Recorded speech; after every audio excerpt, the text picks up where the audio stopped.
কোনো রকম মেশিন ছাড়াই রং ও ভেজাল মুক্ত পারফেক্ট চানাচুর তোমরাও বাসায় বানিয়ে নিতে পারবে শুধুমাত্র চামচ দিয়ে। তো কিভাবে আমি রেসিপিটি বানিয়েছি খুবই সহজভাবে শেয়ার করছি, আশা করি তোমাদের উপকারে আসবে। আসসালামু আলাইকুম, কেমন আছো সবাই? আশা করি সবাই ভালো আছো। আলহামদুলিল্লাহ আমিও আল্লাহর রহমতে ভালো আছি। তো চলো শুরু করি। তো এই যে এখানে আমি একটা চালনি নিয়ে নিয়েছি আর নিয়ে নেব এখানে 3 কাপ বেসন। তো 3 কাপ বেসন দিয়ে আজকে আমি চানাচুর বানাবো। তো প্রথমে এই যে আমি সুন্দর করে চালনি দিয়ে না চেলে নিব যেন এই দানা দানা ভাবগুলো না থাকে। আর এখন এখানে দিয়ে দিব 7 বুঝে লবণ, ভাজা জিরার গুঁড়া আর একটু হলুদ দিয়ে ভালো করে হাত দিয়ে একটু মিশিয়ে নিব। তারপর এখানে আমি নর্মাল যে পানিটা দিয়ে কিন্তু আমি ব্যাটারটা করে নিব।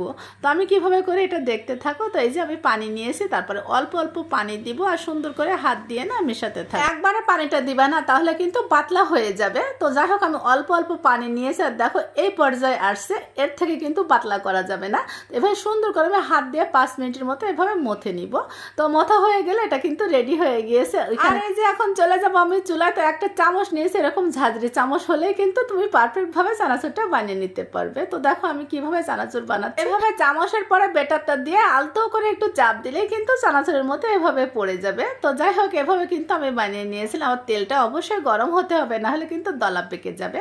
আর এভাবে দেওয়ার পরে যদি একটার গায়ে একটা লেগে যায় কিন্তু ভয় পাবে। একটু পরে চামচ দিয়ে একটু আলতো করে এভাবে নাড়াচাড়া দিলে কিন্তু সুন্দরভাবে একটার থেকে একটা ছাড়িয়ে আসবে, ভয় পাবার কিছু না। এভাবে প্রতিটা ব্যাচ ভাজতে 4 থেকে 5 মিনিট সময় লেগেছিল, একটুও কিন্তু সময়ও লাগে না, খুবই কম সময়ে কিন্তু চানাচুরগুলো বানিয়ে নেওয়া যায়। তো দেখো এই পর্যায়ে যখন এরকম মুচমুচি হয়ে আসছে আর সুন্দর একটা কালার চলে আসবে তখন কিন্তু আমি উঠিয়ে নিয়েছিলাম। তো পরবর্তীতে আমি তোমাদের আরেকবার একটু যে দেখিয়ে দিচ্ছি, ঠিক চামচের পরে বেটারটা রেখে তারপরে আলতো করে হাত দিয়ে একটু চাপ দিলে না সুন্দরভাবে কিন্তু পড়ে আসে। অবশ্যই তেলটা কিন্তু গরম থাকতে হবে। তো এভাবে আমি না 2-3 ব্যাচ ধরে ভেজে নিয়েছিলাম। আর প্রতিটা ব্যাচ ভাজতে আমার 4 থেকে 5 মিনিটের মতো সময় লাগছিল। আর এরকম যখন সুন্দর কালার যখন আমি তেল ঝরে তারপরে উঠিয়ে নিয়েছিলাম। আর এই তেলে আমি বাদাম ভেজে নিব, বাদাম ছাড়া তো কিন্তু চানাচুর পারফেক্ট হবে না। তো এখানে আমি এই যে বাদাম দিয়ে 1 মিনিটের মতো ভেজে নিয়েছিলাম।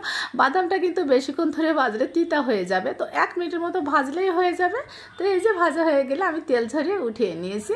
আর এই চানাচুরটা কিন্তু একটু ঠান্ডা হওয়ার পরেই মুচমুচে হয়। তো দেখো এখন কিন্তু পারফেক্ট ভাবে মুচমুচে হয়ে গেছে। আর এখন আমি এখানে ভেজে রাখা বাদামগুলো দিয়ে দিব আর সাথে দিয়ে দিব স্বাদে ম্যাজিক মশলা আর একটু হচ্ছে চাট মশলা আর 7 বুঝে একটু লবণ দিব। লবণটা আমি অবশ্যই আগে দিয়েছিলাম, তারপরেও আমি অল্প পরিমাণে একটু লবণ দিয়েছিলাম। দিয়ে সুন্দর করে সবকিছু না মিশিয়ে নিব চানাচুরের গায়ে, যেন সব মশলা খুব ভালোভাবে না মিশে যায়। তো এইভাবে নেড়ে চেড়ে মিশিয়ে নিয়েছিলাম।